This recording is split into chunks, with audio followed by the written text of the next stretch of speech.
اگر کسی نے کسی جانور پر ظلم کیا اور زیادتی کی ہوگی تو اس جانور کا بدلہ بھی اللہ تعالیٰ لے کے چھوڑیں گے، حتیٰ کہ اگر کسی جانور نے کسی جانور پر ظلم کیا ہوگا تو ان جانوروں کو بھی ایک دوسرے سے حقوق دلوانے کے لیے زندہ کیا جائے گا اور مظلوم جانور کو ظالم جانور سے بدلہ دلوایا جائے گا، اس کے بعد انہیں دوبارہ مرنے کا حکم دیا جائے گا۔ بدلہ یا حقوق کی ادائیگی نیکیوں کے ساتھ ہوگی۔ ظالم نے مظلوم پر جتنا ظلم کیا ہوگا اس کے برابر اس کی نیکیاں لے کر مظلوم کو دی جائیں گی۔ اگر ظالم کے نامہ اعمال میں نیکیاں نہیں ہوں گی تو پھر مظلوم کے گناہ ظالم کے سر پر ڈال دیے جائیں گے۔ حقوق لینے اور دینے کے بعد تمام انسانوں کے نامہ اعمال اپنی آخری شکل میں وزن ہونے کے لیے تیار ہو جائیں گے اور اتمام حجت کے لیے میزان قائم کیا جائے گا۔ میزان میں جن لوگوں کی نیکیوں کا پلڑا بھاری ہوگا وہ کامیاب قرار پائیں گے اور جنت میں جائیں گے، اور جن کی برائیوں کے پلڑے بھاری ہوں گے وہ جہنم میں جائیں گے۔ بعض لوگوں کے میزان میں ایک نیکی کی زیادتی یا ایک نیکی کی کمی ان کے جنتی یا جہنمی ہونے کا فیصلہ کر دے گی، اور کہا جاتا ہے کہ ہر شخص کے اعمال تلنے پر ایک فرشتہ اعلان کرے گا کہ فلاں ابن فلاں کامیاب ہوا یا فلاں ابن فلاں ناکام ہوا۔ لوگوں کے نامہ اعمال کا وزن ان کے ایمان اور عقیدہ کے مطابق ہوگا۔ کفار، مشرکین، مرتدین اور منافقین کے ڈھیروں نیک اعمال کا وزن ذرہ برابر نہیں ہوگا، جبکہ ایک مومن آدمی کے نامہ اعمال میں 99 گناہوں سے بھرے ہوئے رجسٹر ہوں گے۔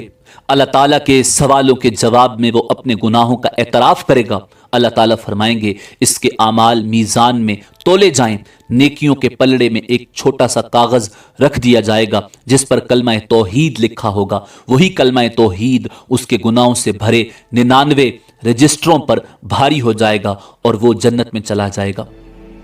میزان ان 3 جگہوں میں سے ایک ہے جس کے بارے میں اللہ تعالیٰ کے رسول امام الانبیاء جناب محمد الرسول اللہ صلی اللہ علیہ وآلہ وسلم نے ارشاد فرمایا کہ وہاں کوئی آدمی کسی دوسرے آدمی کو یاد نہیں کرے گا، نہ اس کی مدد کرے گا، نہ اس کے کام آئے گا۔ اگر کسی آدمی کی ایک نیکی میزان میں کم ہو گئی تو سارے میدان حشر میں کوئی بھی اسے ایک نیکی دینے کے لیے تیار نہیں ہوگا، نہ بیٹا، نہ بیٹی، نہ بیوی، نہ کوئی دوست، نہ کوئی پیر و مرشد، نہ کوئی رشتہ دار، بلکہ سب ایک دوسرے سے دور بھاگیں گے۔ سب سے آخری اور مشکل ترین مرحلہ صراط کا ہوگا۔ ہر آدمی کو پل صراط سے ہی گزر کر جنت میں جانا ہوگا۔ پل صراط بال سے باریک اور تلوار کی دھار سے زیادہ تیز ہوگا، جسے جہنم کے اوپر رکھا جائے گا اور لوگوں کو اس سے گزرنے کا حکم دیا جائے گا۔ گزرنے سے پہلے پورے میدان حشر میں ہر طرف مکمل تاریکی اور اندھیرا چھا جائے گا۔ ہر آدمی کو اس کے عقیدہ اور اعمال کے مطابق صراط سے گزرنے کے لیے نور دیا جائے گا۔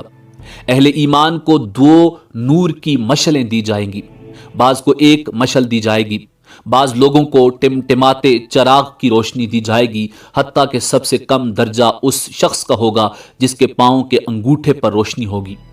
اہل ایمان پل صراط سے گزرتے ہوئے اللہ تعالیٰ سے دعا مانگیں گے، ربنا اتمم لنا نورنا واغفر لنا انک علی کل شیء قدیر۔ اے ہمارے پروردگار، ہمارا نور آخر دم تک قائم رہے، ہمیں بخش دے، بے شک تو ہر چیز پر قادر ہے۔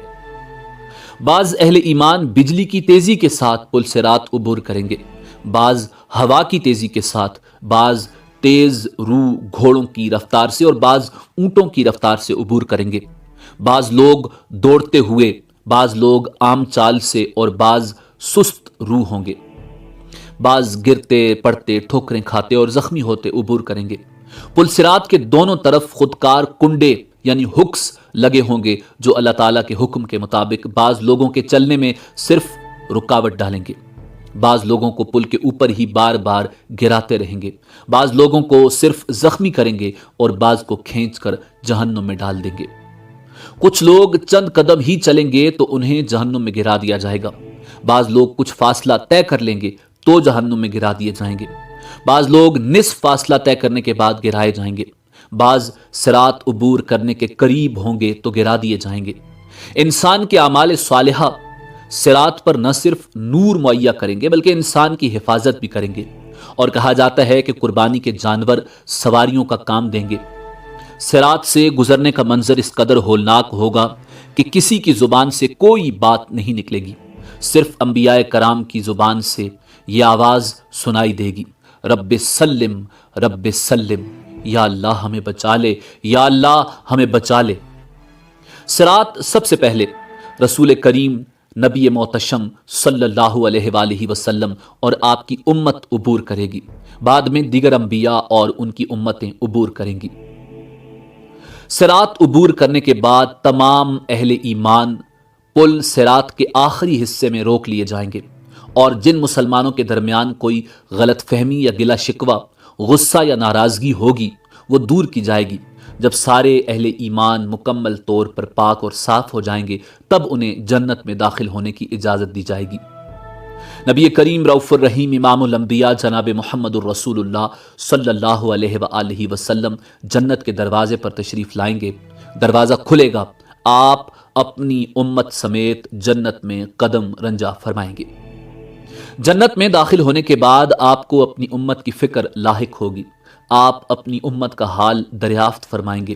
جب آپ کو معلوم ہوگا کہ بے شمار امتی جہنم میں ہیں تو آپ اللہ کے حضور سجدہ میں گر پڑیں گے، اللہ تعالیٰ کی حمد و ثنا کر کے سفارش کی اجازت طلب کریں گے۔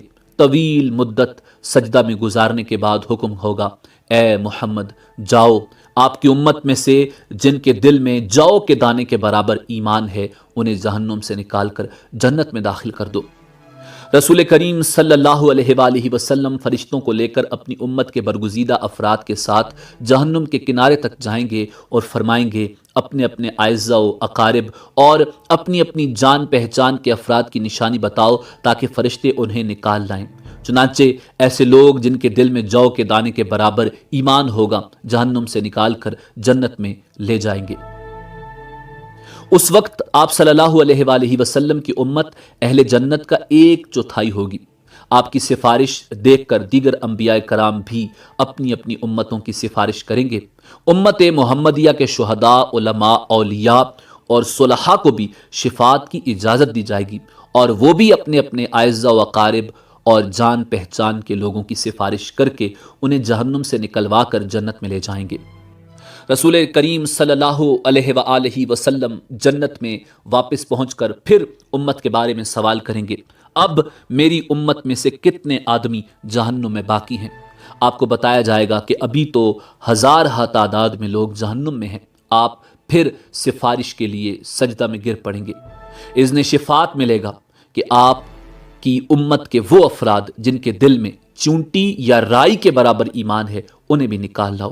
آپ حسب سابق امت کے علماء و اولیاء صلحاء کو ساتھ لے کر جہنم کے کنارے پہنچیں گے اور رائی کے برابر ایمان والوں کو جہنم سے نکال کر جنت میں لے جائیں گے۔ تب آپ کی امت اہل جنت کی 1/3 ہو جائے گی۔ آپ پھر استغفار فرمائیں گے، میری امت کے کتنے افراد ابھی جہنم میں ہیں؟ آپ کو بتایا جائے گا ابھی تو ہزاروں امتی جہنم میں ہیں۔ آپ اذن شفاعت کے لیے پھر سجدہ ریز ہو جائیں گے، اللہ تعالیٰ کی حمد و ثنا کریں گے۔ آپ کو پھر اذن شفاعت ملے گا کہ چونٹی یا رائی سے کم درجہ کے ایمان والوں کو بھی جہنم سے نکال لاؤ۔ اذن شفاعت ملنے پر آپ پھر فرشتوں کی میت میں اپنی امت کے علماء، فضلاء اور اولیاء و صلحاء کے ساتھ جہنم کے کنارے پہنچیں گے اور امت کے ان افراد کو بھی جہنم سے نکلوائیں گے جن کے دل میں رائی سے بھی کم درجہ کا ایمان ہوگا۔ تب آپ کی امت اہل جنت کی نصف تعداد کے برابر ہو جائے گی۔ چوتھی مرتبہ پھر رسول اکرم صلی اللہ علیہ وآلہ وسلم ان لوگوں کے لیے اذن شفاعت طلب کریں گے جنہوں نے ساری زندگی میں صرف ایک بار لا الہ الا اللہ پڑھا ہوگا۔ اللہ تعالیٰ ارشاد فرمائیں گے، میری عزت، عظمت، جلال اور کبریائی کی قسم، جس نے لا الہ الا اللہ کہا ہے اسے میں خود جہنم سے نکالوں گا۔ چنانچہ آخر میں اللہ تعالیٰ خود ان لوگوں کو جہنم سے نکال کر جنت میں داخل فرمائیں گے جنہوں نے لا الہ الا اللہ کہا ہوگا۔ جنتی لوگ اس آخری گروہ کو اتقاء الرحمن یعنی رحمان کے آزاد کردہ کہہ کر پکاریں گے۔